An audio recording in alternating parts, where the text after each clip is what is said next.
नमस्कार दोस्तों। आप देख रहे हैं सुशील स्मार्ट स्टडी यूट्यूब चैनल। तो आज की क्लास जो है वो पूरी तरह से हिस्ट्री स्पेशल है। और जो लोग यूपी होमगार्ड, लेखपाल, UP triple SC, video, UP police और जितने भी कॉम्पिटेटिव एग्जाम की तैयारी कर रहे हैं उन सब के लिए सबसे ज्यादा इंपॉर्टेंट है। और इस सेशन में हम इतिहास के उन इंपॉर्टेंट टॉपिक्स और क्वेश्चन को पढ़ेंगे जो एग्जाम में बार बार पूछे जाते हैं और जिनसे डायरेक्ट मार्क्स बनते हैं। तो मेरी आपसे एक रिक्वेस्ट है कि इतिहास को कहानी की तरह समझिए, रटिए मत। क्योंकि जो इतिहास समझ लिया जाता है वही एग्जाम हॉल में याद रहता है। और सुशील स्मार्ट स्टडी पर हमारा फोकस है कि आपका क्लियर कॉन्सेप्ट रहेगा, एग्जाम रिलेवेंस होगा और शॉर्ट नोट्स और स्मार्ट रिवीजन चलता रहेगा। और अगर आप रेगुलर ऐसे स्ट्रक्चर्ड और एग्जाम ओरिएंटेड हिस्ट्री क्लासेस चाहते हैं तो चैनल को अभी सब्सक्राइब करें और बेल आइकन जरूर दबाएं ताकि कोई भी इंपॉर्टेंट क्लास आपसे मिस ना हो।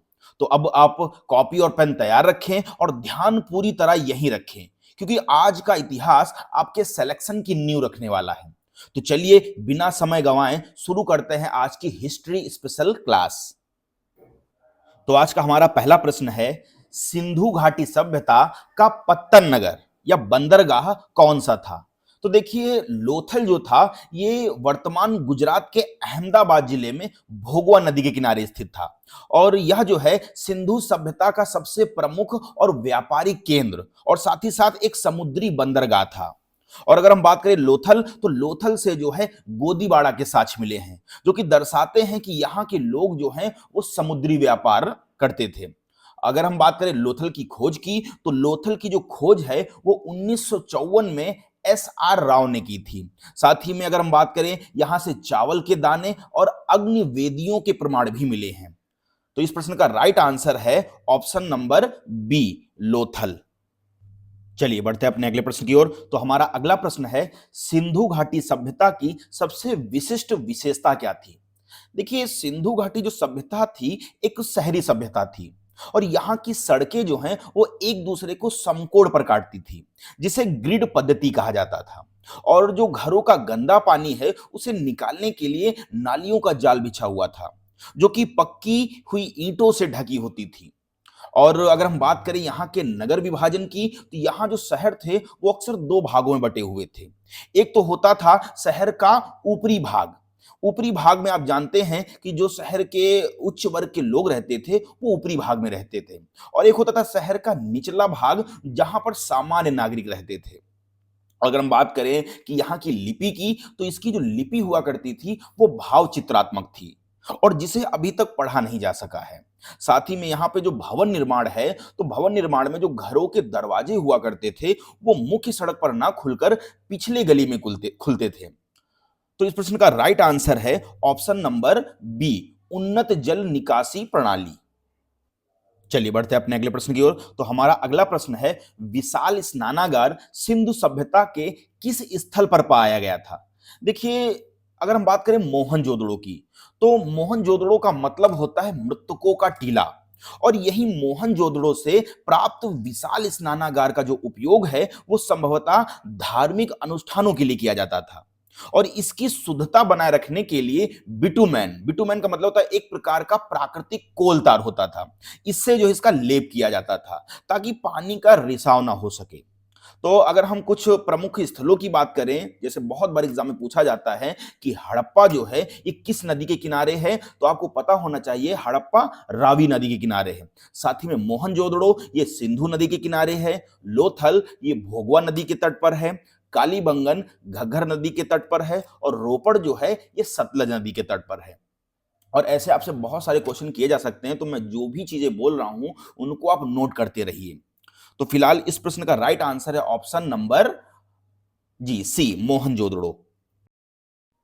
चलिए बढ़ते हैं अपने अगले प्रश्न की ओर। तो हमारा अगला प्रश्न है, सिंधु घाटी सभ्यता के लोग किसकी पूजा नहीं करते थे? देखिए, जो सिंधु सभ्यता के लोग थे ये प्रकृति और शक्ति के उपासक थे। साथ ही में खुदाई में मिली मोहरों और मूर्तियों से पता चलता है कि वे मातृ देवी की पूजा करते थे। और पशुपति शिव जो है कि पूजा के प्रमाण भी यहां मिले हैं। साथ ही में इसके विपरीत अगर हम बात करें, इंद्र, वरुण और अग्नि जैसे देवताओं का महत्व जो था ये वैदिक काल में शुरू हुआ, न कि सिंधु सभ्यता में।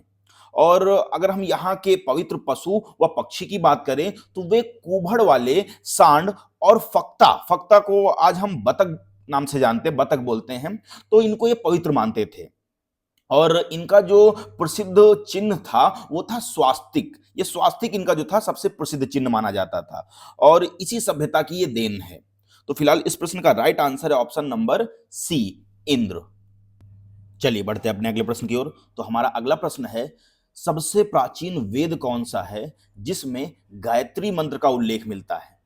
तो देखिए, जो वैदिक सभ्यता है इसको दो भागों में बांटा गया है, एक तो ऋग्वैदिक काल और दूसरा उत्तर वैदिक काल। और ऋग्वेद जो है ये दुनिया का सबसे पुराना धार्मिक ग्रंथ है और इसमें 10 मंडल और 28 सूक्त हैं। और प्रसिद्ध जो गायत्री मंत्र है इसके तीसरे मंडल में वर्णित है, जिसकी रचना जो है ये ऋषि विश्वामित्र ने की थी। तो इस प्रश्न का राइट आंसर है ऑप्शन नंबर सी, ऋग्वेद। चलिए बढ़ते हैं अपने अगले प्रश्न की ओर। तो हमारा अगला प्रश्न है, प्रथम बौद्ध संगीत का आयोजन कहाँ किया गया था? तो भगवान बुद्ध के निर्वाण के तुरंत बाद जो है उनके उपदेशों को संकलित करने के लिए 4 बौद्ध संगीतियां बुलाई गई थी। और जो पहली संगीत थी ये 483 ईसा पूर्व में मगध सम्राट अजात शत्रु के संरक्षण में राजगृह की सप्तपर्णी गुफा में हुई थी और इसकी जो अध्यक्षता है वो महाकश्यप ने की थी। तो इस प्रश्न का राइट आंसर है ऑप्शन नंबर सी, राजगृह। चलिए बढ़ते हैं अपने अगले प्रश्न की ओर। तो हमारा अगला प्रश्न है, सांची का स्तूप और सारनाथ का सिंह स्तंभ किस मौर्य शासक ने बनवाया था? देखिए, अगर हम बात करें सम्राट अशोक की, तो सम्राट अशोक जो हैं इतिहास के सबसे महान शासकों में से एक माने जाते हैं और 261 ईसा पूर्व में कलिंग युद्ध के बाद जो है उनका हृदय परिवर्तन हुआ और उन्होंने युद्ध को छोड़कर शांति का मार्ग अपनाया। और सारनाथ में स्थित उनका जो सिंह स्तंभ है वो आज भारत का राजकीय प्रतीक है। अगर हम बात करें अशोक के शिलालेख की, तो अशोक के अभिलेखों को सबसे पहले जो है 1837 में जेम्स प्रिंसेप ने पढ़ा था और ये ज्यादातर ब्रह्मी लिपि में लिखे गए थे। साथ ही अगर हम बात करें कि मौर्य वंश का अंतिम शासक, क्योंकि अशोक जो थे ये मौर्य वंश थे, तो जो मौर्य वंश का अंतिम शासक था वो था बृहदत्त, जिसकी हत्या जो है उसके सेनापति पुष्यमित्र शुंग ने की थी। तो इस प्रश्न का राइट आंसर है ऑप्शन नंबर सी, अशोक। चलिए बढ़ते हैं अपने अगले प्रश्न की ओर। तो हमारा अगला प्रश्न है, भारत का नेपोलियन किस गुप्त शासक को कहा जाता है? तो इतिहासकार V.A. स्मिथ ने समुद्रगुप्त की वीरता और निरंतर विजयों के कारण जो है उन्हें भारत का नेपोलियन कहा था। और समुद्रगुप्त न केवल एक महान विजेता थे बल्कि संगीत प्रेमी भी थे और उनकी कुछ मुद्राओं पर उन्हें वीणा बजाते हुए भी देखा गया है। तो इस प्रश्न का राइट आंसर है ऑप्शन नंबर सी, समुद्रगुप्त। चलिए बढ़ते हैं अपने अगले प्रश्न की ओर। तो हमारा अगला प्रश्न है, आगरा शहर की स्थापना किस सुल्तान ने की थी? देखिए, जो लोधी वंश के शासक थे सिकंदर लोधी, इन्होंने जो है 1504 ईस्वी में आगरा शहर की स्थापना की थी और इन्होंने इसे राजस्थान के शासकों पर नियंत्रण रखने और व्यापारिक मार्गों की सुरक्षा के लिए अपनी राजधानी भी बनाया था। साथ ही में सिकंदर लोधी जो थे ये एक कवि भी थे और जो गुलरुखी उपनाम से जो है फारसी कविताएं लिखते थे। साथ ही में अगर हम बात करें दिल्ली सल्तनत के 5 वंश के बारे में, तो आपको ये क्रम से याद रखना है। सबसे पहले दिल्ली सल्तनत का जो पहला वंश आया वो था गुलाम वंश। गुलाम वंश के जो संस्थापक थे वो थे कुतुबुद्दीन ऐबक। दूसरा वंश आया खिलजी वंश, इसके संस्थापक थे जलालुद्दीन खिलजी और ये जो वंश है ये सबसे छोटा कार्यकाल माना जाता है। फिर तीसरा वंश आया तुगलक वंश और इसके संस्थापक थे गयासुद्दीन तुगलक और ये जो है सबसे लंबा कार्यकाल माना जाता है। साथ ही में बात करें सैयद वंश की, तो सैयद वंश के संस्थापक हैं खिज्र खां और लास्ट वंश जो था वो था लोधी वंश, जिसके संस्थापक थे बहलोल लोधी। तो फिलहाल इस प्रश्न का राइट आंसर है option number C, Sikandar Lodi. चलिए बढ़ते हैं अपने अगले प्रश्न की ओर। तो हमारा अगला प्रश्न है, पानीपत का प्रथम युद्ध किनके बीच लड़ा गया था?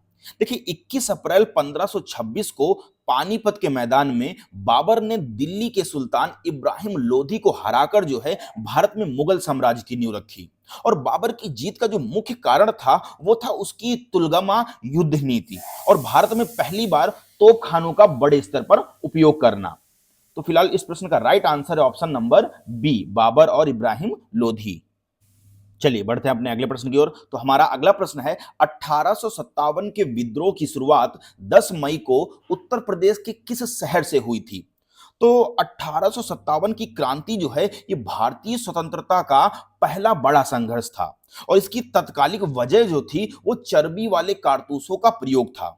और 29 मार्च 1857 को मंगल पांडे ने जो है बैरकपुर में विद्रोह किया, लेकिन संगठित रूप से यह क्रांति जो है 10 मई 1857 को मेरठ की छावनी से शुरू हुई और अगले ही दिन सैनिकों ने दिल्ली पहुंचकर जो है बहादुर शाह जफर को अपना नेता घोषित कर दिया।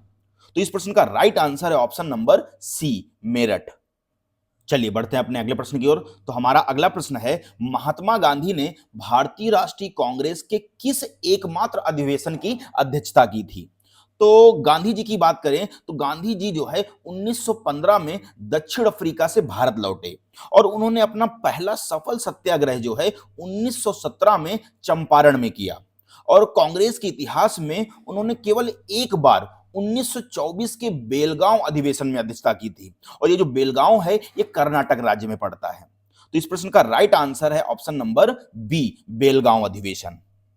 चलिए बढ़ते हैं अपने अगले प्रश्न की ओर। तो हमारा अगला प्रश्न है भारत में सती प्रथा को 1829 में किस गवर्नर जनरल ने प्रतिबंधित किया था? तो देखिए अगर हम बात करें लॉर्ड विलियम बेंटिक की, तो लॉर्ड विलियम बेंटिक को जो है भारत के सबसे उदार गवर्नर जनरलों में गिना जाता है और इन्होंने राजा राम मोहन राय के प्रयासों से प्रभावित होकर 1829 में सती प्रथा को अवैध घोषित किया। और इसके अलावा अगर हम बात करें तो इसके अलावा इन्होंने जो है ठगी प्रथा का भी अंत किया और भारत में अंग्रेजी शिक्षा की शुरुआत की। अगर हम बात करें लॉर्ड डलहौजी की, तो लॉर्ड डलहौजी को जो है भारतीय रेलवे का जनक कहा जाता है। जबकि लॉर्ड कैनिंग की बात करें तो लॉर्ड कैनिंग जो है ये भारत के अंतिम गवर्नर जनरल और पहले वायसराय थे। और लॉर्ड रिपन की बात करें तो इन्हें स्थानीय स्वशासन का जनक कहा जाता है। जबकि बंगाल का विभाजन जो है ये 1905 में लॉर्ड कर्जन के समय में हुआ था। तो फिलहाल इस प्रश्न का राइट आंसर है option number B, Lord William Bentinck. चलिए बढ़ते हैं अपने अगले प्रश्न की ओर। तो हमारा अगला प्रश्न है काकोरी ट्रेन एक्शन, जिसे काकोरी कांड कहते हैं, किस वर्ष हुआ था? तो अगर इसके हम थोड़ी कहानी पे चर्चा करें तो 9 अगस्त 1905 को जो है हिंदुस्तान रिपब्लिक एसोसिएशन के जो क्रांतिकारी हैं इन्होंने लखनऊ के पास काकोरी में ट्रेन से जो है सरकारी खजाने को लूट लिया और इनका जो मुख्य उद्देश्य था वो क्रांतिकारी गतिविधियों के लिए धन जुटाना था। और हाल ही में अगर हम बात करें उत्तर प्रदेश, तो उत्तर प्रदेश सरकार ने इसका नाम बदलकर काकोरी ट्रेन एक्शन कर दिया, जिसको आप काकोरी कांड बोलते हो। तो उत्तर प्रदेश सरकार ने इसका नाम बदलकर जो है काकोरी ट्रेन एक्शन कर दिया है। तो ये काकोरी ट्रेन एक्शन जो है 1925 में हुआ था। तो इसका right answer option number C, 1925। चलिए बढ़ते हैं अपने अगले प्रश्न की ओर। तो हमारा अगला प्रश्न है वेदों की ओर लौटो का नारा किसने दिया था? देखिए स्वामी दयानंद सरस्वती ने 1875 में मुंबई में आर्य समाज की स्थापना की थी और इन्होंने वेदों को सर्वोच्च माना और समाज में व्याप्त बुराइयों जैसे छुआछूत और मूर्ति पूजा का जो है कड़ा विरोध किया। और इनकी जो प्रसिद्ध पुस्तक की बात करें तो इनकी प्रसिद्ध पुस्तक का नाम था सत्यार्थ प्रकाश। साथ ही में अगर हम बात करें राजा मोहन राय की, तो राजा राम मोहन राय ने जो है ब्रह्म समाज की खोज की थी। और स्वामी विवेकानंद की बात करें तो स्वामी विवेकानंद ने रामकृष्ण मिशन की स्थापना की थी। और ज्योतिबा फूले की बात करें तो ज्योतिबा फूले ने सत्यशोधक समाज की खोज की थी। और ज्योतिबा फूले की एक प्रसिद्ध पुस्तक है जो बहुत ज्यादा एग्जाम में पूछी जाती है, तो इनकी प्रसिद्ध पुस्तक का नाम है गुलामगिरी। तो इस प्रश्न का राइट आंसर है option number B, Swami Dayanand Saraswati. चलिए बढ़ते हैं अपने अगले प्रश्न की ओर। तो हमारा अगला प्रश्न है विजयनगर साम्राज्य की स्थापना किन दो भाइयों ने की थी? देखिए विजयनगर साम्राज्य की स्थापना जो है 1336 ईस्वी में हरिहर और बुक्का नामक दो भाइयों ने तुंगभद्रा नदी के किनारे की थी और इसकी जो राजधानी है वो हम्पी थी। और इस साम्राज्य के सबसे जो महान राजा हुए वो थे कृष्णदेव राय, जिनके दरबार में अष्ट दिग्गज रहते थे, मतलब 8 महान कवि रहते थे। और साथ ही में कुछ एक्स्ट्रा फैक्ट की बात करें तो चोल वंश जो है यह अपनी नौसेना और स्थानीय स्वशासन के लिए प्रसिद्ध था। और पल्लव वंश की बात करें तो महाबलीपुरम के रथ मंदिरों का निर्माण जो है वो पल्लव शासकों ने करवाया था। साथ ही में अगर हम बात करें राष्ट्रकूट वंश की, तो इन्होंने औरंगाबाद में एलोरा के कैलाश मंदिर का निर्माण जो है एक ही चट्टान को काटकर करवाया था। तो इस प्रश्न का राइट आंसर है ऑप्शन नंबर बी, हरिहर और बुक्का। चलिए बढ़ते हैं अपने अगले प्रश्न की ओर। तो हमारा अगला प्रश्न है, मूक नायक समाचार पत्र की शुरुआत किसने की थी? तो डॉक्टर भीमराव अंबेडकर ने 1920 में मूक नायक नामक पाक्षिका पत्र शुरू किया था और इसका जो मुख्य उद्देश्य था वो दलितों और शोषित वर्गों की आवाज को उठाना था। और उन्होंने बाद में बहिष्कृत भारत और जनता जैसे पत्र भी निकाले और इतिहास में इन पत्रिकाओं ने सामाजिक समानता की लड़ाई में बहुत बड़ी भूमिका निभाई।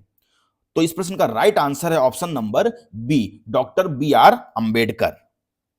चलिए बढ़ते हैं अपने अगले प्रश्न की ओर। तो हमारा अगला प्रश्न है, आगरा का लाल किला किसने बनवाया था?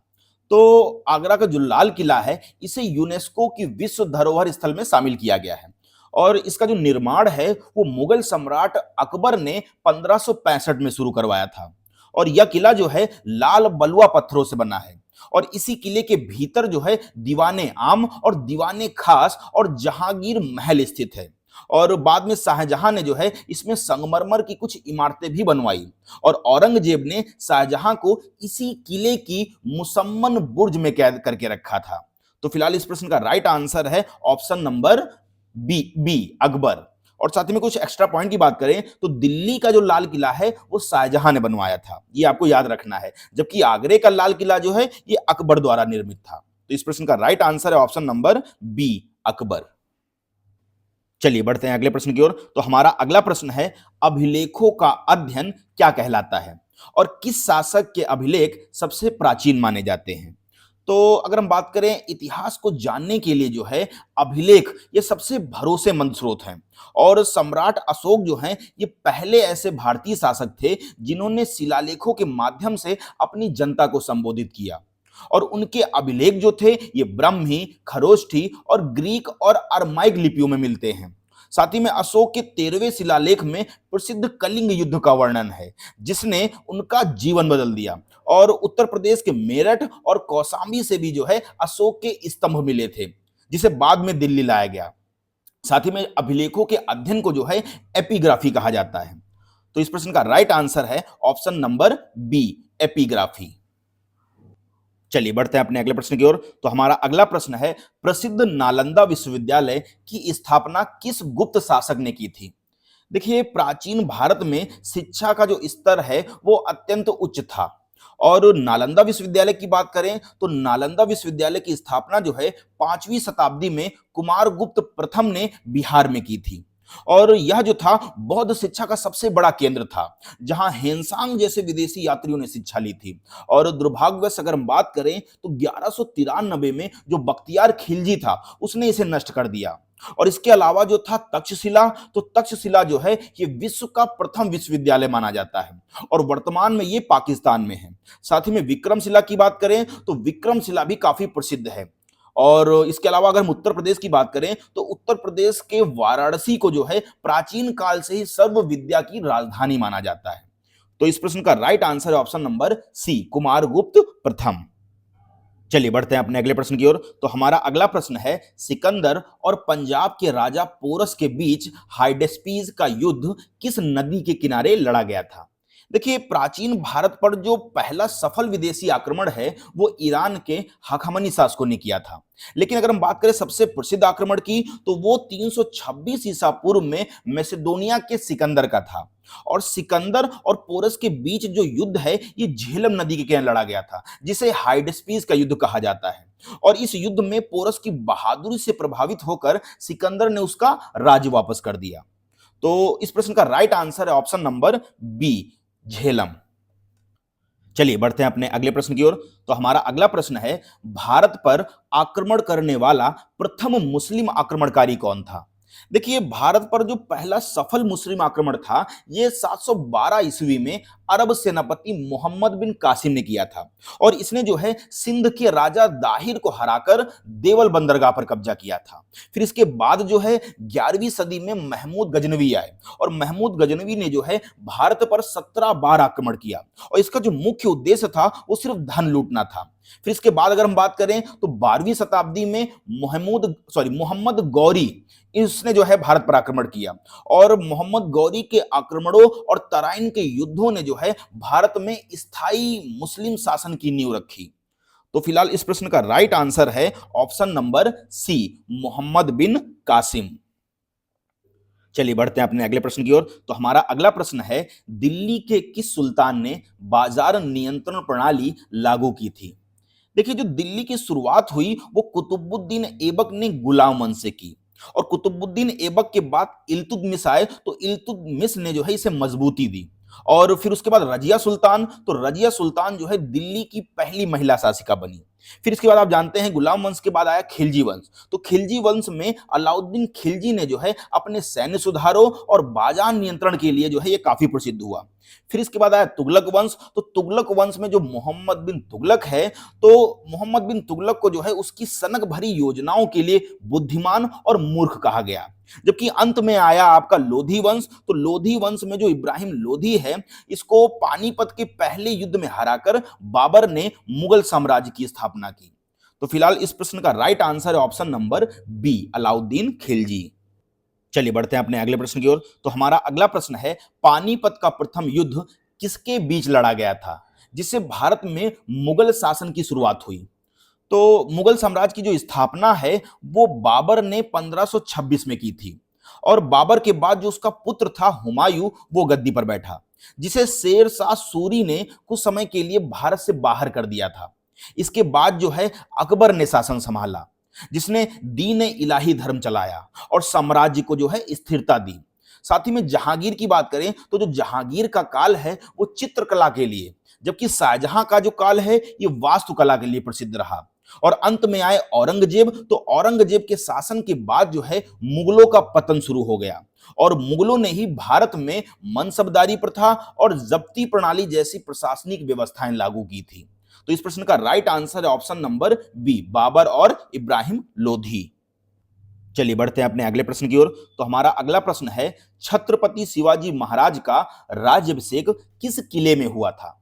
तो अगर हम बात करें मराठा साम्राज्य की, तो मराठा साम्राज्य की जो नींव है ये छत्रपति शिवाजी महाराज ने रखी थी, और इनका जो राज्याभिषेक है वो रायगढ़ किले में 1674 में हुआ।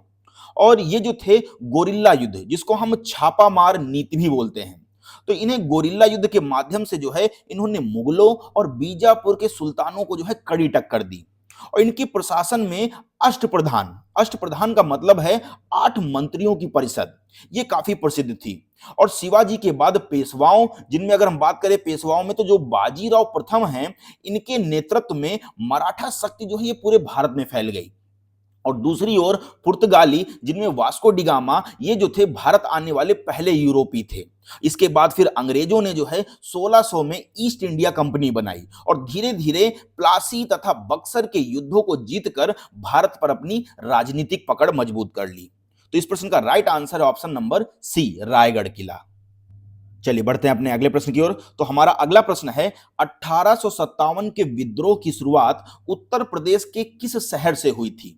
देखिए, 1857 की क्रांति का जो तत्कालिक कारण था वो था चर्बी वाले कारतूस, और जिसके विरोध में जो है मंगल पांडे ने बैरकपुर में विद्रोह किया। लेकिन संगठित रूप से यह विद्रोह जो है, यह क्रांति जो है 10 मई 1857 को मेरठ से शुरू हुई, और यहां के सैनिकों ने दिल्ली कूच किया और बहादुर शाह जफर को जो है अपना सम्राट घोषित किया। साथ ही में उत्तर प्रदेश की बात करें तो उत्तर प्रदेश में इस क्रांति का जो मुख्य केंद्र था वो था झांसी, जिसमें रानी लक्ष्मीबाई जो है इसका नेतृत्व कर रही थी। साथ ही बात करें कानपुर, तो कानपुर में नाना साहेब थे, और लखनऊ की बात करें तो लखनऊ में इस क्रांति का नेतृत्व कर रही थी बेगम हजरत महल। और बेगम हजरत महल ने जो है अंग्रेजों को कड़ी चुनौती दी। हालांकि यह विद्रोह जो है सफल नहीं रहा, असफल असफल हो गया था। लेकिन इसने ब्रिटिश साम्राज्य की नींव हिला दी और ईस्ट इंडिया कंपनी का शासन जो है समाप्त कर दिया। तो इस प्रश्न का right answer option number C. चलिए बढ़ते हैं अपने अगले प्रश्न की ओर। तो हमारा अगला प्रश्न है, स्वराज मेरा जन्मसिद्ध अधिकार है और मैं इसे लेकर रहूंगा, यह प्रसिद्ध नारा किसने दिया था? देखिए, भारतीय स्वतंत्रता संग्राम में नारों और उपाधियों ने जो है क्रांतिकारियों में जोश भरने का काम किया। और बाल गंगाधर तिलक ने जो है स्वराज का नारा देकर जनता को एकजुट किया और इसलिए इन्हें लोकमान्य की उपाधि दी गई थी। और इसी तरह हम बात करें सुभाष चंद्र बोस की, तो सुभाष चंद्र बोस ने दिल्ली चलो और तुम मुझे खून दो, मैं तुम्हें आजादी दूंगा जैसे नारे दिए। और उपाधियों की बात करें तो रविन्द्रनाथ टैगोर ने गांधी जी को महात्मा कहा, जबकि गांधी जी ने टैगोर को गुरुदेव की उपाधि दी। साथ ही में सरदार वल्लभ भाई पटेल को जो है लौह पुरुष और भारत का बिस्मार्क कहा जाता है, क्योंकि उन्होंने 562 रियासतों का भारत में विलय कराया था। तो फिलहाल इस प्रश्न का right answer option number B, Bal Gangadhar तिलक।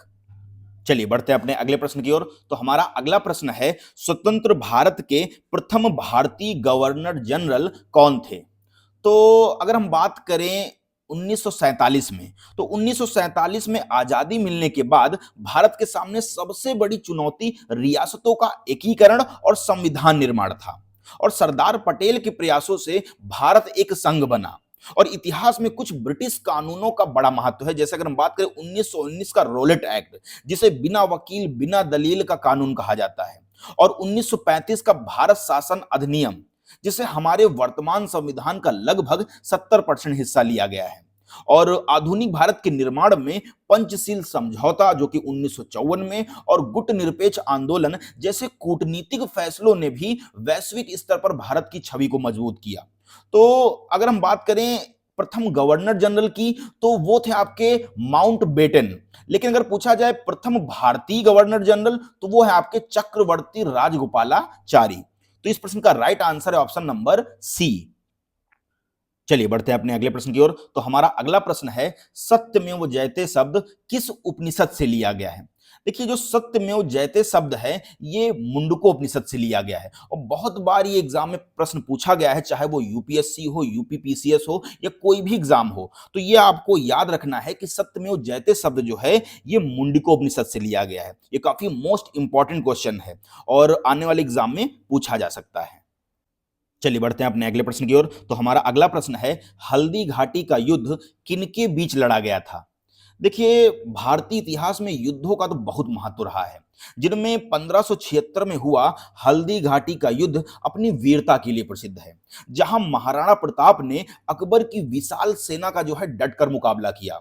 इसी तरह अगर हम बात करें 1757, तो 1757 का प्लासी का युद्ध और 1764 का बक्सर का युद्ध जो है ये वे निर्णायक मोड़ थे जिन्होंने भारत में अंग्रेजी शासन की नींव को पक्का कर दिया। और युद्धों के बाद होने वाली संधियां, जैसे इलाहाबाद की संधि या पुरंदर की संधि, तो ये जो है अक्सर विजेता की शर्तों को तय करती हैं। तो फिलहाल इस प्रश्न का राइट आंसर है option number C, Maharana Pratap और अकबर। चलिए बढ़ते हैं अपने अगले प्रश्न की ओर। तो हमारा अगला प्रश्न है, हिंदुस्तान सोशलिस्ट रिपब्लिकन एसोसिएशन की स्थापना 1928 में दिल्ली के फिरोज शाह कोटला में किसने की थी? देखिए, अगर हम बात करें एचआरए की, जिसे हम बोलते हैं हिंदुस्तान रिपब्लिक एसोसिएशन, तो एचआरए जो है इसकी स्थापना 1924 में कानपुर में हुई थी। और इसे जो है चंद्रशेखर आजाद ने जो है 1928 में एचआरए को बदलकर एचएसआरए कर दिया। एचएसआरए का मतलब हिंदुस्तान सोशलिस्ट रिपब्लिकन एसोसिएशन में से बदल दिया। तो इस प्रश्न का राइट आंसर है option number B, Chandrashekhar Azad. चलिए बढ़ते हैं अपने अगले प्रश्न की ओर। तो हमारा अगला प्रश्न है, आर्य समाज की स्थापना 1875 में किसने की थी और उनका प्रसिद्ध नारा क्या था? देखिए, आर्य समाज की जो स्थापना है ये स्वामी दयानंद सरस्वती ने की थी और इनका जो नारा था वो था वेदों की ओर लौटो। और इनकी एक बुक थी, इनके द्वारा एक बुक लिखी गई थी, उस बुक का नाम आपको याद रखना है। तो इनके द्वारा लिखी गई बुक का नाम था सत्यार्थ प्रकाश। तो इस प्रश्न का राइट आंसर है option number B, Swami Dayanand Saraswati. चलिए बढ़ते हैं अपने अगले प्रश्न की ओर। तो हमारा अगला प्रश्न है, यूनानी लेखक मेगास्थनीज किसके शासनकाल में भारत आया था? तो जो यूनानी लेखक था मेगास्थनीज, वो चंद्रगुप्त मौर्य के शासनकाल में भारत आया था। और मौर्य वंश की बात करें तो मौर्य वंश की स्थापना जो है ये चंद्रगुप्त मौर्य ने अपने गुरु चाणक्य की सहायता से नंद वंश के अंतिम शासक घनानंद को हराकर की थी। और चंद्रगुप्त ने यूनानी सेनापति सेल्यूकस निकेटर को भी पराजित किया था। फिर उनके बाद जो है बिंदुसार और फिर अशोक महान राजा बने। तो इस प्रश्न का राइट आंसर है option number B, Chandragupta Maurya. चलिए बढ़ते हैं अपने अगले प्रश्न की ओर। तो हमारा अगला प्रश्न है, किस गुप्त शासक को उसकी सैन्य विजयों के कारण भारत का नेपोलियन कहा जाता है? देखिए, जो गुप्त वंश है ये गुप्त वंश की स्थापना जो है श्रीगुप्त ने की थी, लेकिन वास्तविक जो शक्ति थी वो चंद्रगुप्त प्रथम के समय में बढ़ी। और चंद्रगुप्त प्रथम के पुत्र थे समुद्रगुप्त, और समुद्रगुप्त ने उत्तर और दक्षिण भारत के कई राजाओं को हराया, जिसकी जानकारी जो है हमें प्रयाग प्रशस्ति से मिलती है। और समुद्रगुप्त को ही जो है भारत का नेपोलियन कहा जाता है। फिर समुद्रगुप्त के बाद जो है चंद्रगुप्त द्वितीय राजा बने, जिन्होंने विक्रमादित्य की उपाधि धारण की। और इनके दरबार में 9 रत्न रहते थे, जिनमें कालिदास और वराह मिहिर जैसे प्रसिद्ध थे। और साथ ही बात करें गुप्त काल में ही, तो गुप्त काल में ही शून्य का आविष्कार हुआ और प्रसिद्ध अजंता की गुफाओं के चित्रों का निर्माण हुआ। तो इस प्रश्न का राइट आंसर है ऑप्शन नंबर सी, समुद्रगुप्त। चलिए बढ़ते हैं अपने अगले प्रश्न की ओर। तो हमारा अगला प्रश्न है, सम्राट हर्षवर्धन ने अपनी राजधानी थानेश्वर से बदलकर कहां स्थापित की थी? तो देखिए, सम्राट हर्षवर्धन की बात करें तो सम्राट हर्षवर्धन पुष्यभूति वंश के सबसे प्रतापी राजा थे, और इन्होंने अपनी राजधानी थानेश्वर से बदलकर कन्नौज को अपनी राजधानी बनाया और उसे महोदय नगर के रूप में विकसित किया।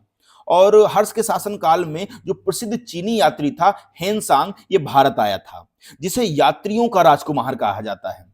और हर्ष जो है एक महान योद्धा होने के साथ साथ साहित्य प्रेमी भी थे, और उन्होंने स्वयं ही जो है रत्नावली, प्रियदर्शिका और नागानंद जैसे नाटक लिखे। और हर्ष जो है प्रत्येक 5 वर्ष में प्रयाग में महामोक्ष परिषद का आयोजन करते थे, जहां वे अपना सर्वस्व दान कर देते थे, और उन्हें अंतिम हिंदू सम्राट भी कहा जाता है। तो फिलहाल इस प्रश्न का राइट आंसर है ऑप्शन नंबर बी, कन्नौज। चलिए बढ़ते हैं अपने अगले प्रश्न की ओर। तो हमारा अगला प्रश्न है, पृथ्वीराज रासो के लेखक कौन हैं, जिसमें पृथ्वीराज चौहान के जीवन का वर्णन है? तो अगर हम बात करें पृथ्वीराज रासो के लेखक, तो पृथ्वीराज रासो के लेखक हैं चंदबर दाई। और अगर हम बात करें राजपूत काल, तो राजपूत काल में गुर्जर प्रतिहार, चौहान, चंदेल और परमार जैसे वंश जो है शक्तिशाली थे। और दिल्ली और अजमेर पर जो है चौहान वंश का शासन था, जिसके सबसे प्रतापी जो राजा थे वो थे पृथ्वीराज चौहान, जिसे पृथ्वीराज तृतीय भी के नाम से जानते हैं।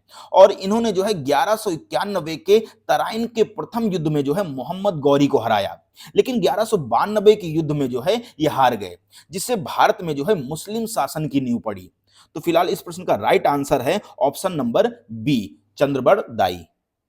चलिए बढ़ते हैं अपने अगले प्रश्न की ओर। तो हमारा अगला प्रश्न है, किस चोल शासक ने गंगैकोंड चोलपुरम की उपाधि धारण की और वहां एक विशाल मंदिर बनवाया? तो चोल राजवंश की बात करें तो चोल राजवंश जो है अपनी स्थानीय स्वशासन प्रणाली के लिए इतिहास में सबसे अलग स्थान रखता है। और राजराज प्रथम ने जो है तंजौर में प्रसिद्ध राज राजेश्वर मंदिर बनवाया, जिसे बृहदेश्वर मंदिर भी कहते हैं। और इनके पुत्र जो थे राजेंद्र प्रथम, इन्होंने अपनी सेना को उत्तर भारत में गंगा तक पहुंचाया और बंगाल के शासक को हराया, जिसके बाद उन्होंने जो है गंगैकोंड की उपाधि ली। और चोलों के पास उस समय की सबसे शक्तिशाली नौसेना थी, जिसकी मदद से जो है उन्होंने श्रीलंका, इंडोनेशिया और मलेशिया तक जो है अपना प्रभाव फैलाया।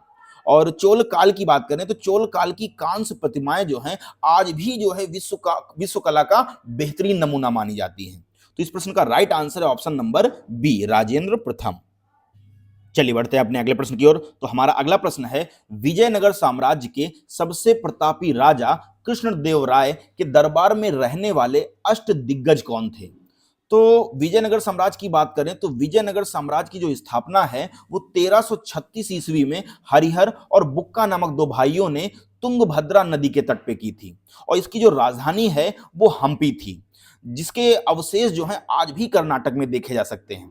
और इस साम्राज्य के सबसे महान शासक थे कृष्णदेवराय, और इनके शासनकाल को तेलुगु साहित्य का स्वर्ण युग कहा जाता है। और इन्होंने अमुक्त मल्याद नामक प्रसिद्ध ग्रंथ लिखा, और विजयनगर जो है ये अपनी भव्य वास्तुकला, जल प्रबंधन और व्यापार के लिए प्रसिद्ध था। तो और इनके दरबार में जो है 8 तेलुगु कवि रहते थे, जैसे मैंने अभी आपको बताया। तो इस प्रश्न का राइट आंसर है ऑप्शन नंबर बी। चलिए बढ़ते हैं अपने अगले प्रश्न की ओर। तो हमारा अगला प्रश्न है, दिल्ली की प्रसिद्ध जामा मस्जिद और लाल किले का निर्माण किस मुगल शासक ने करवाया था? तो देखिए, जो दिल्ली का प्रसिद्ध जामा मस्जिद है और लाल किला, इसका निर्माण जो है शाहजहां ने करवाया था। और शाहजहां के काल को ही जो है मुगल वास्तुकला का स्वर्ण युग कहा जाता है। तो इस प्रश्न का राइट आंसर है ऑप्शन नंबर सी, शाहजहां। चलिए बढ़ते हैं अपने अगले प्रश्न की ओर। तो हमारा अगला प्रश्न है, अशोक के किस शिलालेख में कलिंग युद्ध की विभीषिका और उसके बाद उनके हृदय परिवर्तन का वर्णन मिलता है? देखिए, अशोक के 13वें शिलालेख की अगर हम बात करें तो सम्राट अशोक के 13वें शिलालेख को सबसे महत्वपूर्ण माना जाता है। इसमें उनके शासनकाल के 8वें वर्ष में हुए कलिंग युद्ध का विवरण मिलता है। साथ ही इस युद्ध में हुए भारी नरसंहार को देखकर अशोक का मन भर गया और उन्होंने युद्ध नीति को त्याग कर धम्म का मार्ग अपनाया। तो इस प्रश्न का राइट आंसर है ऑप्शन नंबर डी, 13वें शिलालेख। चलिए बढ़ते हैं अपने अगले प्रश्न की ओर। तो हमारा अगला प्रश्न है, दिल्ली के किस सुल्तान को लाख बख्श यानी लाखों का दान देने वाला के नाम से जाना जाता था? देखिए, अगर हम बात करें गुलाम वंश, तो गुलाम वंश के जो संस्थापक थे वो थे कुतुबुद्दीन ऐबक। और कुतुबुद्दीन ऐबक को उसकी अत्यधिक उदारता और दानशीलता के कारण लाख बख्श कहा जाता था। और वह जो है मोहम्मद गौरी का गुलाम था। और उसने जो है दिल्ली में कुतुब मीनार की नींव रखी और इसने अपनी राजधानी जो है लाहौर को बनाया था। तो फिलहाल इस प्रश्न का राइट आंसर है ऑप्शन नंबर जी, बिल्कुल correct, option number B, Qutubuddin Aibak. और मैं बता दूं कि ये सारे सवाल जो हैं एग्जाम पॉइंट ऑफ व्यू से बहुत ही इंपॉर्टेंट हैं, और ऐसे ही हाई प्रायोरिटी क्वेश्चंस हम डेली सुशील स्मार्ट स्टडी पर डिस्कस करते हैं। और जो छात्र पहली बार चैनल पर आए हैं तो उन्हें बता दूं, यहां आपको डेली यूपी जीके, हिस्ट्री और स्टैटिक जीके क्लासेस जो हैं मिलती रहेंगी, और पूरी एग्जाम स्ट्रेटेजी के साथ मिलती रहेंगी। तो प्लीज अगर आए हैं चैनल को तो जरूर सब्सक्राइब करें और अपने दोस्तों के साथ शेयर करें। चलिए बढ़ते हैं अपने अगले प्रश्न की ओर। तो हमारा अगला प्रश्न है, किस मुगल सम्राट ने जनता को न्याय दिलाने के लिए आगरा के किले में न्याय की जंजीर लगवाई थी?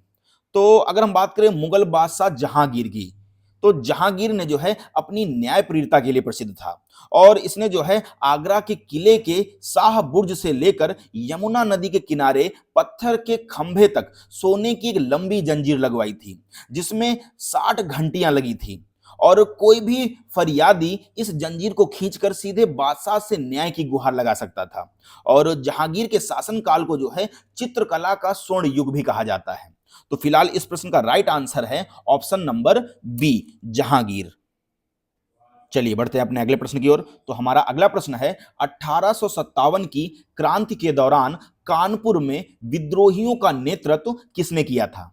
देखिए, 1857 की क्रांति के दौरान जो कानपुर का जो नेतृत्व किया था वो किया था नाना साहब ने, और इनको ढोंदू पंथ के नाम से भी जाना जाता है। और ये जो नाना साहब थे ये अंतिम पेशवा बाजीराव द्वितीय के दत्तक पुत्र थे, और उनकी सहायता उनके सेनापति जो है तात्या टोपे ने की थी। और अगर बात करें अंग्रेजों द्वारा जो है इनकी पेंशन रोक दी गई, और पेंशन रोकने के कारण इन्होंने जो है विद्रोह का मार्ग चुना था। तो इस प्रश्न का राइट आंसर है ऑप्शन नंबर सी, नाना साहब। चलिए बढ़ते हैं अपने अगले प्रश्न की ओर। तो हमारा अगला प्रश्न है, गांधी जी ने दांडी मार्च के साथ किस बड़े आंदोलन की शुरुआत की थी? तो 12 मार्च 1930 को गांधी जी ने अपने 78 समर्थकों के साथ साबरमती आश्रम से लेकर दांडी तक 240 मील की यात्रा शुरू की। और 6 अप्रैल 1930 को दांडी पहुंचकर जो है इन्होंने नमक बनाकर नमक कानून तोड़ा।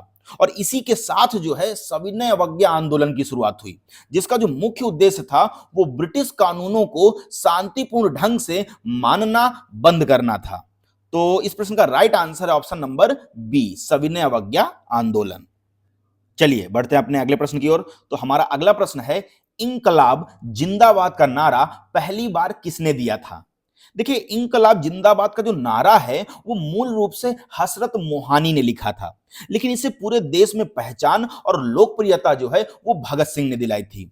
हुआ क्या था कि 8 अप्रैल 1929 को जब भगत सिंह और बटुकेश्वर दत्त ने दिल्ली सेंट्रल असेंबली में बम फेंका था, तब उसी समय जो है इन्होंने इंकलाब जिंदाबाद का नारा लगाया। और इसका जो अर्थ होता है वो होता है क्रांति अमर रहे। तो फिलहाल इस प्रश्न का right answer option number C, Bhagat Singh. तो दोस्तों, आज की हिस्ट्री की क्लास यहीं समाप्त होती है। और आज हमने जो भी इंपॉर्टेंट पॉइंट्स और क्वेश्चंस पढ़े हैं, अगर आप इन्हें एक बार रिवाइज कर लेते हैं तो एग्जाम हॉल में ये आपके लिए डायरेक्ट स्कोरिंग मार्क्स बनेंगे। और याद रखिए, हिस्ट्री सिर्फ तारीखें याद करने का विषय नहीं है, हिस्ट्री समझने का विषय है। और अगर आपको आज की क्लास हेल्पफुल लगी हो तो वीडियो को जरूर लाइक करें और सुशील स्मार्ट स्टडी चैनल को तुरंत सब्सक्राइब करें, क्योंकि यहां आपको मिलती है डेली हिस्ट्री, यूपी जीके और स्टैटिक जीके की प्रोफेशनल और एग्जाम ओरिएंटेड क्लासेस। तो बेल आइकन दबाना मत भूलिएगा ताकि हमारी अगली क्लास की नोटिफिकेशन आपको सबसे पहले मिल सके। और अगली क्लास में हम और भी हाई प्रायोरिटी हिस्ट्री टॉपिक और क्वेश्चन लेकर आने वाले हैं जो एग्जाम के लिए काफी बेहद इंपॉर्टेंट हैं। तो तब तक के लिए पढ़ते रहिए, रिवाइज करते रहिए और अपने सिलेक्शन पर पूरा भरोसा रखिए। तो मिलते हैं अगली क्लास में। Thank you so much.